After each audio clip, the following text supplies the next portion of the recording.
1, 2, 3, soffia!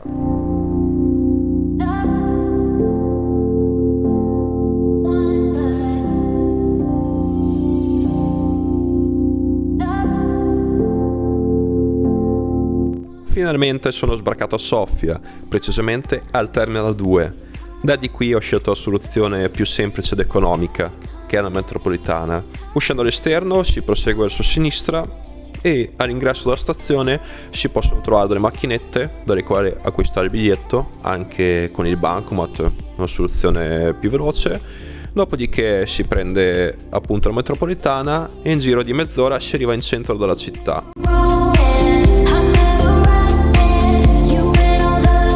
Finito questo breve tour esplorativo dell'ostello, è ora di uscire fuori ad esplorare questa capitale bulgara. Ovviamente non può mancare un piccolo spuntino, qualche bocconcino da mettere sotto ai denti. Ed ecco il posto giusto. Vedremo se troverò qualche monumento importante di Sofia. Andiamo a vedere e scopriamolo.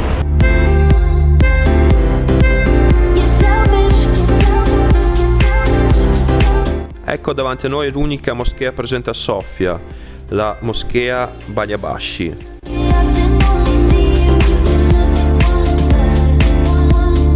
Sicuramente una delle cose che non dovreste perdervi è la statua di Sveta Sofia, è uno dei simboli della città, fu eretta nel 2000, al centro proprio dove un tempo si trovava la statua di Lenin, è alta quasi 8 metri. Quest'opera ha dato vita a una serie di dibattiti, contrasti, malcontenti nel corso della sua storia. Sono presenti molteplici simboli pagani.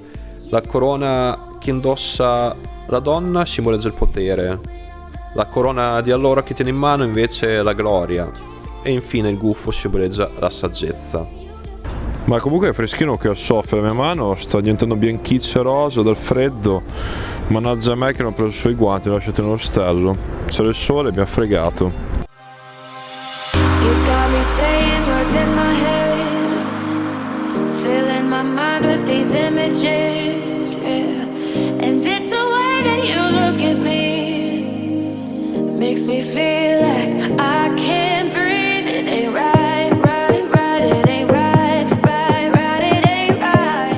E questo è il cuore pulsato della città, Vitosha Boulevard, la via principale.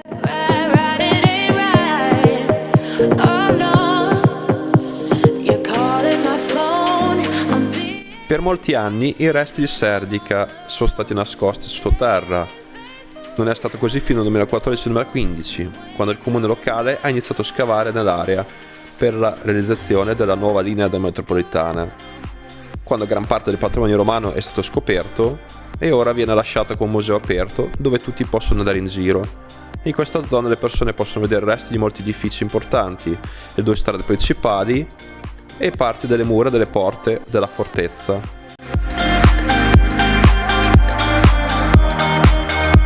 Buongiorno, un piccolo spuntino mattutino bulgaro non poteva mancare.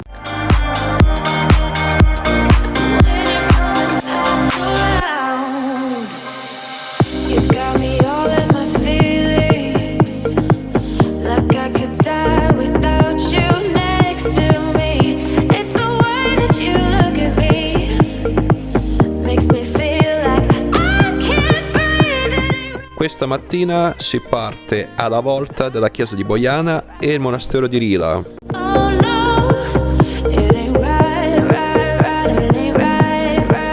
Ahimè, non si possono fare foto video all'interno della chiesa di Bojana, ma comunque ve la farò vedere dall'esterno e vi farò una breve spiegazione. La chiesa è suddivisa in 3 sezioni. Gli affreschi ricoprono tutta la superficie delle pareti interne e del soffitto della seconda e terza sezione, ma quelli che rivestono importanza rilevante sono quelli della sezione centrale, che raffigurano un totale di 89 scene. Nel frattempo una piccola pausa qui dal distributore di passaggio, un caffè bulgaro espresso, direi niente male. E tra poco ripartiamo verso il monastero di Rila.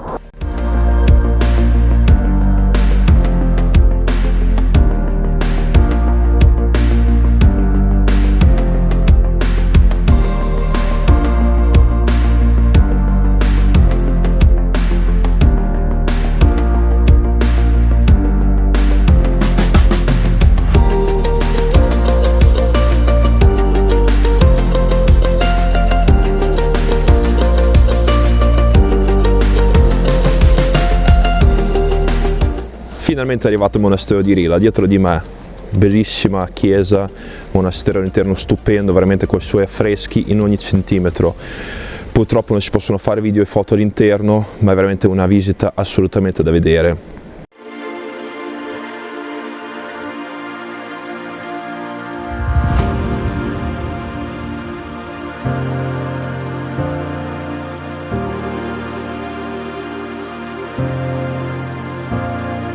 Breve storia del monastero di Rila. Fu fondato all'inizio del X secolo.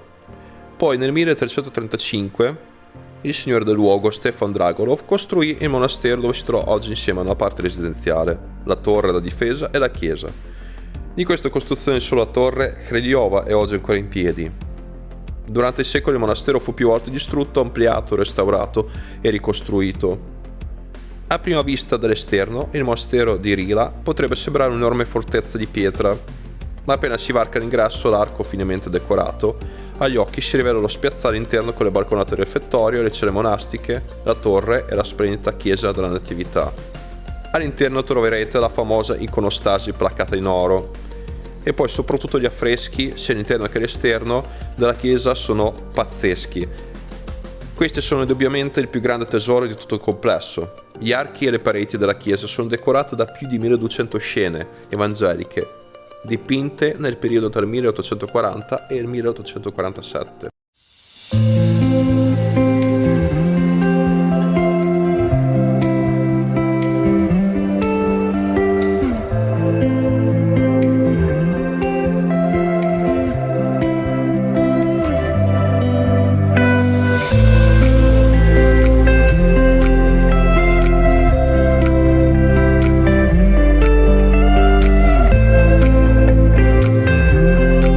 E dopo, se avrete fame, potete fermarvi qua e mangiare velocemente una frittella fritta calda con un po' di zucchero velo sopra. Una vera prelibatezza per i palati a chi ha fame dopo questo giretto intorno al monastero.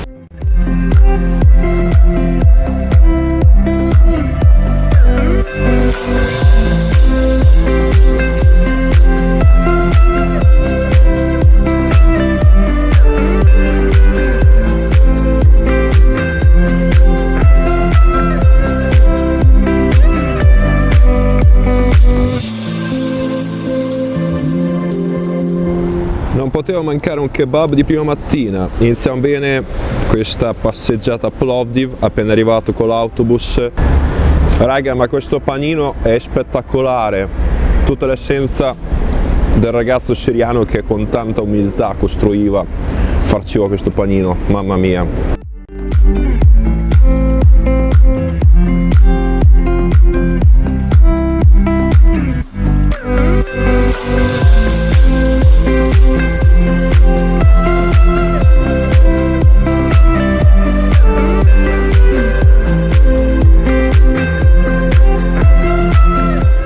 Sono qui di fianco alla statua di Alyosha.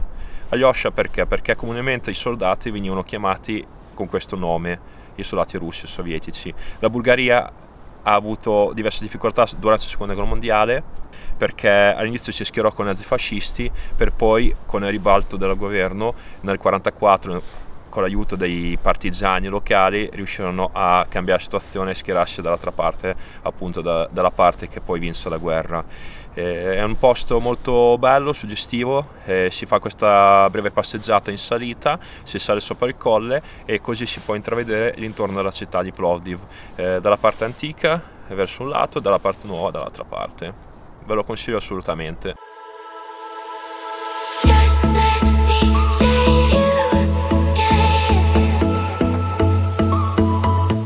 Ed eccomi nella parte antica di Plovdiv, la città vecchia. Guardate qui la rappresentazione in miniatura dello stadio.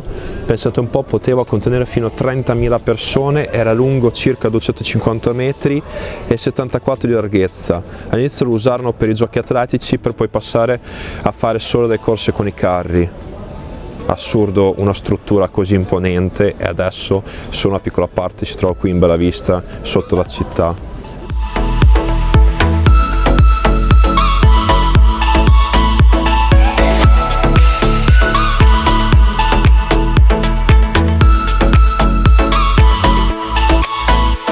Ebbene sì, anche Plovdiv ha qualcosa in comune con l'Italia. Con Matera, Plovdiv è stata selezionata come città europea della cultura.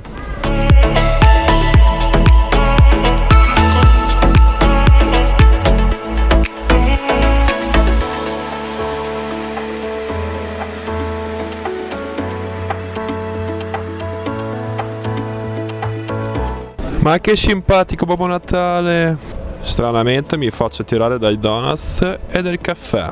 È ora di fare una piccola pausa.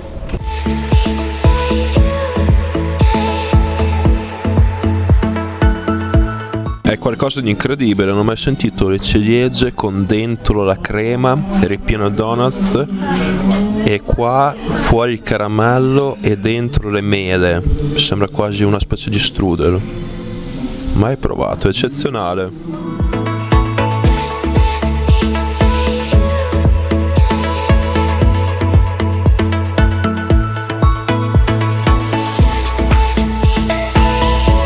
Questa è la chiesa ortodossa Santa Marina.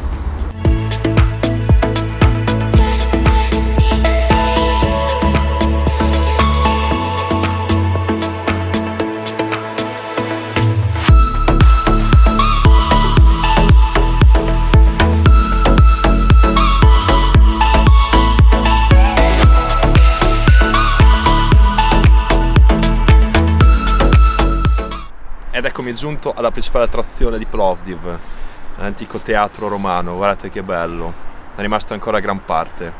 Adesso vi farò vedere delle immagini, guardateli bene.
Per la vostra visita a Plovdiv non mancate di passare a Kapana, questo quartierino in cui ci sono numerosi murales e delle viuzze niente male, con dei localini tutti addobbati.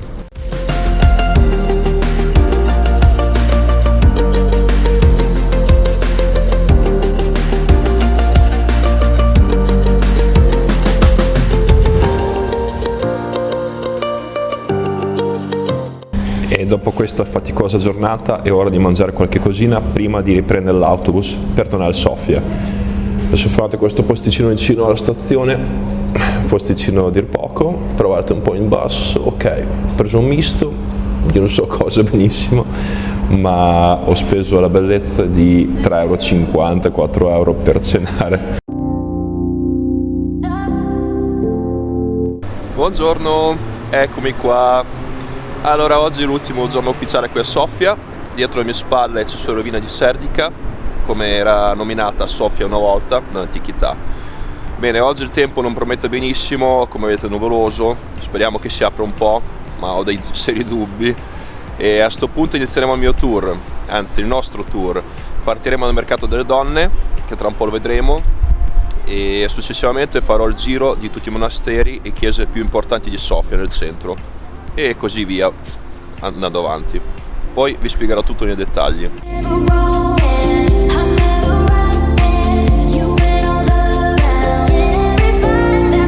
Dietro le mie spalle sono arrivato dal mercato delle donne, che prosegue per tutto il viale. Ci sono delle bancarelle, dei negozietti con i prodotti tipici locali, frutta, verdura, pesce, vestiti, eccetera. Fu fondato nell'antichità perché le poche donne con la roba povera della terra venivano qua a racimolare pochi spicci. Comunque non è un posto per turisti, è molto spartano, ma se volete fare una visita assolutamente visitatelo, perché così vedrete la vera realtà bulgara da queste parti.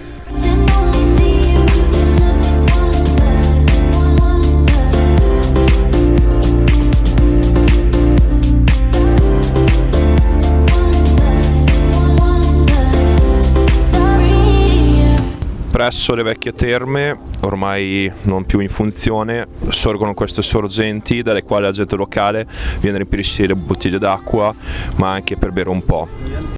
It's so funny now, how clearly I can see you. You're never wrong and I'm never right, and you win all the rounds. Terrified, that's why. Can't stand the day we always get in your way. You just keep getting away. You just keep getting away. Selfish, so what is Nascosta nel cortile della presidenza e dell'Hotel Balkan si trova la chiesa più antica sopravvissuta a Sofia e una delle più antiche d'Europa, la rotonda di San Giorgio. Fu costruita nel IV secolo, quando il cristianesimo fu riconosciuto come religione paritaria dall'impero e divenne rapidamente la chiesa più importante durante il periodo romano. Dietro alla chiesa ci sono altri resti di un grande edificio. Gli storici suppongono che potrebbe provenire da residenza dell'imperatore Costantino il Grande, che spesso visitava la città e diceva persino che Serdica era la sua Roma.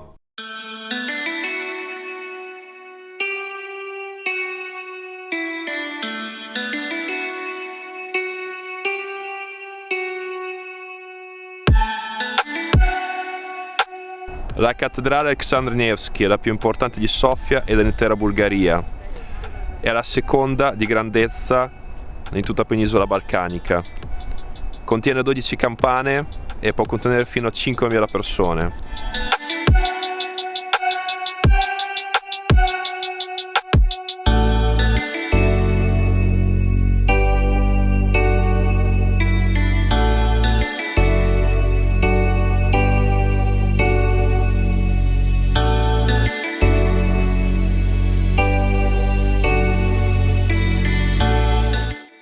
Procediamo con la prossima chiesa, la chiesa di San Nicola.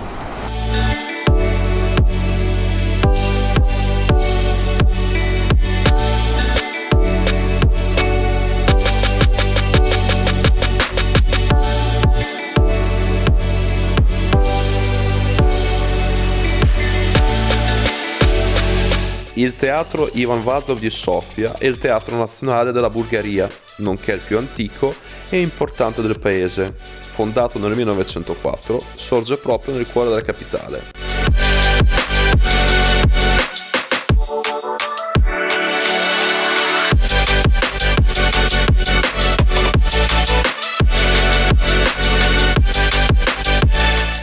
Non poteva mancare una tappa obbligatoria in una taverna bulgara e assaggiare il tipico mangiare bulgaro.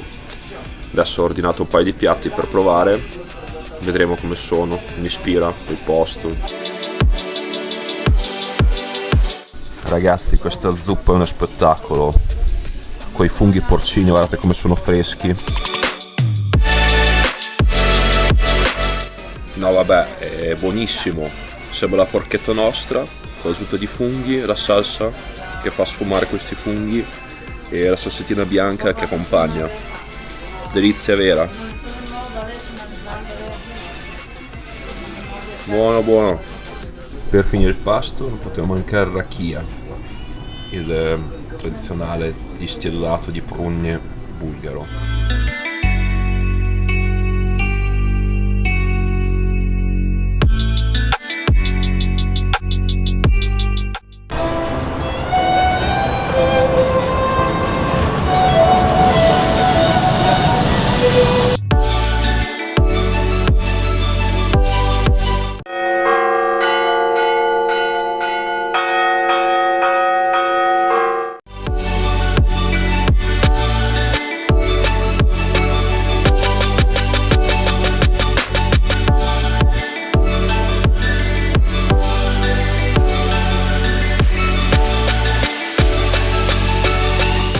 Ormai il giro finisce qua, sta facendo buio, dietro le mie spalle in lontananza si vedono i lampioni enormi, lunghi e alti del CSKA Sofia, dello stadio dell'Evski.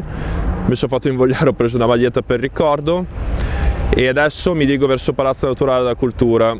Spero di beccarlo prima del buio. Ed eccomi, sono arrivato appena in tempo. Mannaggia, ormai faceva buio. Ma guardate che bello qua con le luci di Natale per le feste.